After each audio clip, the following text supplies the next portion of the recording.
Hello everyone, welcome back to the channel. In this video, we will be discussing about the last problem of today's weekly contest, longest increasing subsequence 2. The problem states that we are given an integer array nums and an integer k. You have to find the longest subsequence of nums such that it is strictly increasing and the difference between any two adjacent element is less than or equals to k. Now, for example, this is the given array and let us say k equals to 3. Now, one of the possible subsequence of this given array is 1, 3, 4, 5, 8. Now, you can look any adjacent element, the difference between them is less than or equals to 3. So, that is why this is a valid subsequence. Now, similarly 1, 3, 4, 5, 8, 15 is also a valid subsequence of this array, but this is not a valid one because you can look at the difference between 8 and 15 is 7, which is greater than 3.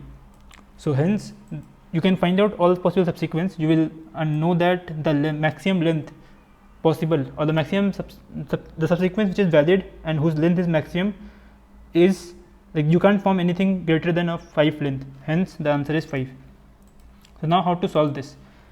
So, as with every problem, we will start with the brute force. What we will do, like we need to find the maximum increasing subsequence, right?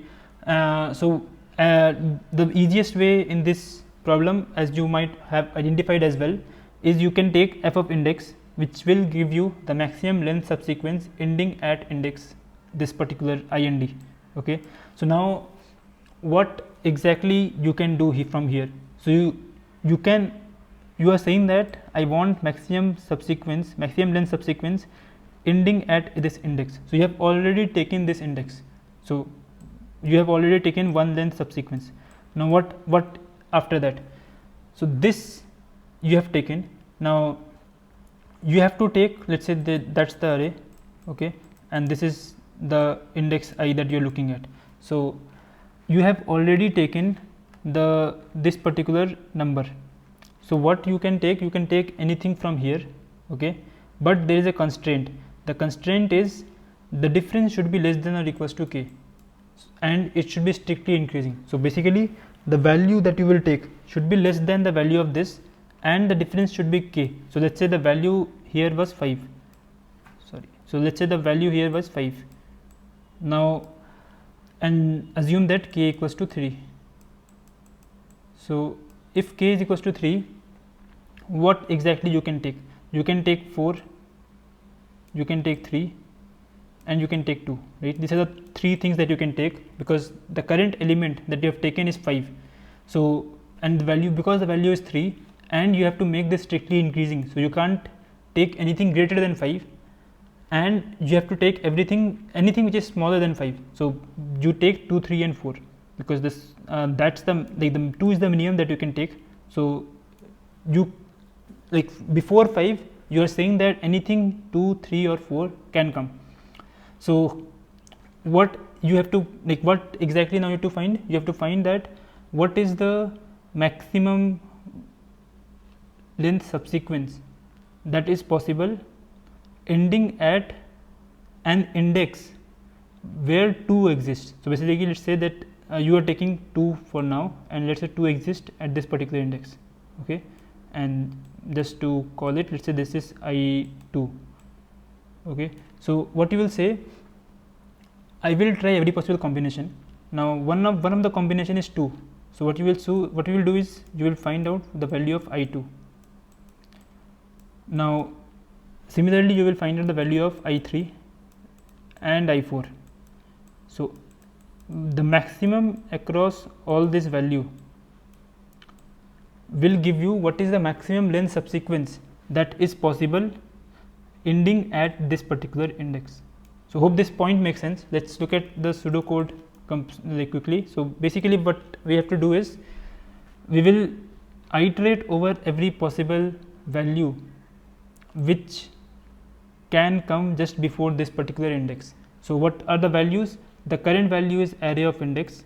So, the value can be anything between array index minus k up till array index minus 1, okay. So, now for each of these value, what we are saying is we have to find the maximum length subsequence that will be ending at that particular value, but our function takes an index. So what we have to find is, we have to find the previous index of this particular value and just call the function with that particular index. So let's say the previous index of will return the value, the index of the 2 just before this. So now you might be thinking, what's the case where this previous index doesn't exist? So if previous index doesn't exist, just assume that this will return -1 or something like that, and f of -1 would be 0. So basically you can't take anything. So hope this entire point makes sense. Now what will be the time complexity of this particular solution? For each index you are iterating over k different values. So the time complexity would simply be order n into k. Okay, assuming that you will do memoization and all those stuff. So the time complexity will be n into k. But if you look at the problem, the value of n and k both, n and k both are 10 to the power 5. So this solution would not pass. Now you have to remove one of n or k from this complexity, right? So you can't remove actually n, because n is required, you have to iterate over every element at least once, right? So you can't remove this. So you will try removing this k. So now how to remove k? Like basically how k comes in the picture, because you are iterating over every value or k different values for each index. So now you have to skip iterating over k different values. So why are you iterating, or why are we iterating over this k different values? Because we have to take the maximum across some f of I, right? We have to take the maximum across some of I. So it is a kind of range maximum that we are taking. So we can actually use some kind of range maximum data structure instead of iterating over this, that will give us this value in order log of k time, right, or log of n time, just or log of nk as well. That should be fine. Now what we need is, we need to apply some kind of range minimum or range maximum data structure to find this maximum value across a range of integers. Now if we have to find, or if we have to apply any kind of range maximum data structure, that data structure can't call this function, right? Because that will be, again it will call the function, that function will again call the data structure, it will be kind of mess.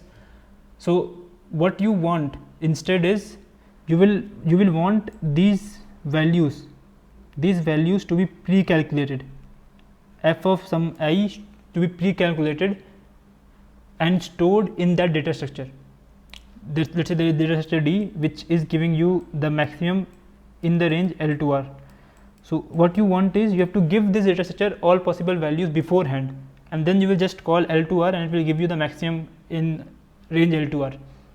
So in a way, for index I, what you want is, you want every value, every such index f of previous index to be pre-calculated. So you can't use top down here. So this is a very important distinction of the problem where you can or can't use top down and you have to go with bottom up. So this is one such problem where you can't use top down, because you can see you have to call this function every time in this range maximum. So if you are using any kind of range maximum data structure, you can't afford calling this function. So that's where what you are doing is, you are saying that instead of doing top down, we will do bottom up. So basically what we are saying, if we are calculating the value at index I and D, everything before I and D is pre-calculated. So if we are at index I and D, everything from 0 to I and D is pre-calculated and stored with us.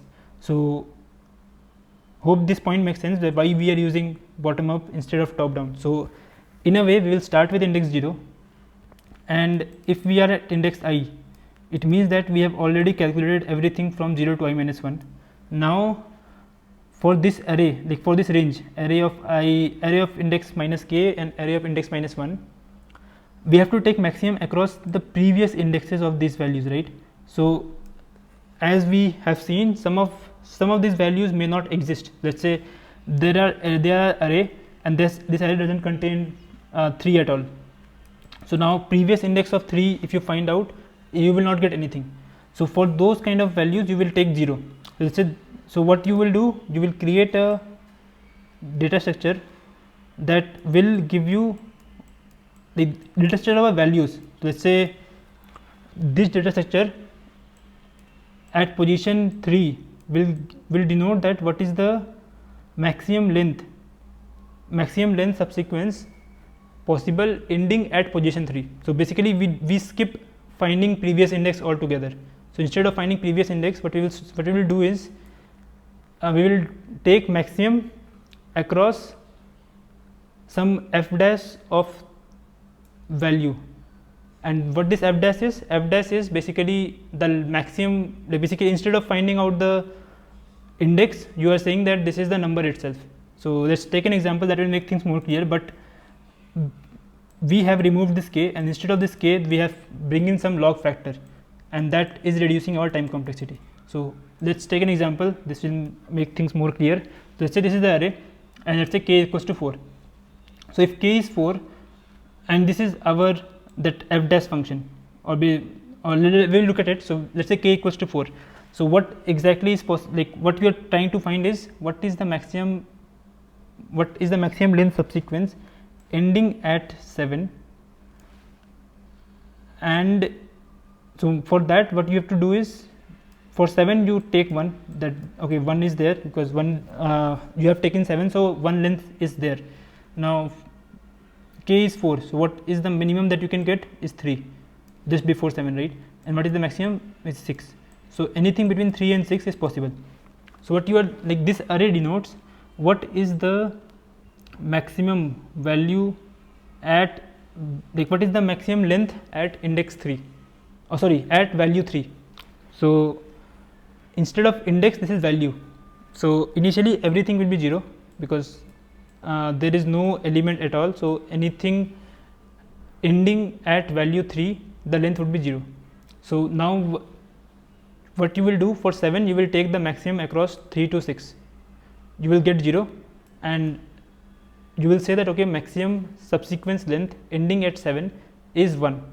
So you will update this 0 to 1. Okay, so now comes 5. So let's say for 5 again you will apply the same trick. What you say is 1 length is there, and after this 1 length what is possible is 1 to 4, anything between 1 to 4. So you will find out the maximum in this range 1 to 4. The current maximum is 0. So the maximum length subsequence ending at value 5 is 1. So we will go ahead and update the value 5 with 1. Okay, so now let's say you are at 1. So again you will at 1 you will do the same thing, 1 plus, for 1 what is the minimum thing that you can get? Minimum thing is 0 and maximum thing is also 0. So basically you can't do it, you can't get anything. So the maximum length subsequence ending at value 1 is 1. So this is a value 1, so you will update this 1. Now let's talk about 12. So what is the, like what you will get at 12? Okay, let's say there is instead of this 12 there is a 8 here. Okay, just I am changing the array to make things little bit clear. So if there is an 8 here, what is again you will do 1 plus, for 8 what is the minimum you can get? 4, right? And what is the maximum? 7. So in a way you have to find the maximum in this 4 to 7 range, right? So what is the maximum in 4 to 7 range? Like in this particular range the maximum is 1. So the maximum length subsequence ending at index 8 is 1, sorry is 2, because 1 was already there and maximum value is 1. So maximum length subsequence ending at 8 is 2. So hope this makes sense. So basically what we have done is the same thing, and same thing as this, and this time instead of finding out the maximum by iterating over the values, what we are doing is we are just taking out the maximum in this particular array. And why this array is valid? Because this array value, the value at this particular 7, let's say 7, says that what is the maximum subsequence length ending at value 7. Okay, so hope this makes sense. Now let's say 12 comes. So for 12 again, what is the maximum value that you can get is 8, and before 8 and maximum is 11. So the minimum you can get is 8 and the maximum is 11. So what you will do is you will find out the maximum in this particular range. What is the maximum in this range? It is 2, right? So total or the greatest length subsequence ending at 12 is 3. Why 3? 1 plus the maximum in this range, which is 12. So that's the value. Now for 4 again, what you will do, if you try again 4, it will come as 2, because you have to take the maximum in this particular range, and that will be 2. Now for 7, this is interesting. Now for 7, what is the maximum you can, like 1 plus again 3 to 6, right? So for 3 to 6, you will try to find the maximum in this 3 to 6 range. Now it will be 2. So you will update 7 as 3. Now why we are updating 7 here? Again, because this 7 actually denotes the last index that you have encountered in your array. Okay, because if you remember, we have to take only the last element, right? So that's what we are maintaining this array for, the last element, and it will give us the value at the last index, at the last element of that particular value. So hope this entire simulation makes sense. So what we have done, like just to reiterate, we have started with brute force. We have said that okay, we will start with the same top down kind of recursion, and we have seen that for any particular given index I, we can iterate over all possible values, and for each of these values we are finding out the maximum for the index where this value lies. Now we have seen that the complexity has become order n into k, and we can't actually avoid n, so we have to avoid k. The reason why k comes into the picture, because we have to iterate over all the index, so we have to skip iterating over all the index. Now how can we skip iterating? We see that we have finding just the maximum, so we can use range maximum data structure to skip iterating over the indexes. Now after we thought of that, we see that we have some f function here, so we can't actually call this f function from our range maximum data structure. So what we have said is, instead of doing top down, we will go bottom up. So we have now started with the first element, and for each element we are doing the same thing. Basically, current element, what is the maximum value ending at current index? For that particular value, like what is the maximum length subsequence ending at value 7 or at index 0? So for that, what we have done is, this is the first element, and what is the all possible ranges of values. So for all this range of values, we have maintained a array which actually stores the value at each of these the greatest length subsequence at each of these values. So we just take the maximum in L to R in this particular array. So for this array, what I have done is, I have used segment tree, and rest things are very simple. So let's look at the code quickly. So this is the segment tree part. I am skipping this, assuming that you already know it. If you don't know it, I would encourage you to just copy paste this particular piece of code, and then try to implement the rest of the stuff. So this is simple. Like what we have done is, we have created a segment tree of total values. So if you remember, this array was this index denotes the value 10 instead of index 10. So what we have done is, we have created a segment tree for each of the values. So maximum value is 10 to the power 5. So we have created a segment tree for that. Now after that, what we have found out is L and R. As we are doing it, we find out the maximum in L and R, and then after finding out the maximum, let's say this is x. Okay, so x plus 1 will be our maximum length subsequence ending at some index I, let's say at 12. So what we will do, we will go ahead and update 12 at that as that particular value. So that's what we are doing. We are updating our index I, like sorry, no, not index I, the value I. This is just the values. So the value I with this particular value, and finally after doing all of this, we are just returning what is the maximum in this particular array, because there is no point, there is no restriction that you have to end your subsequence with some value x. So you will just find out the maximum across all these particular values, and whatever the maximum is, that will be the maximum then subsequence possible. So hope this makes sense. Now as a follow up, what you can try is, you can try finding out the exact subsequence. Okay, so like that is also on the similar lines. So I would encourage you to solve that particular question, and we can discuss the solution in the comment section below. So hope you enjoyed the video. If you like the video, give it a thumbs up. Do subscribe to the channel if you haven't already, and we will see you in the next video. Thank you.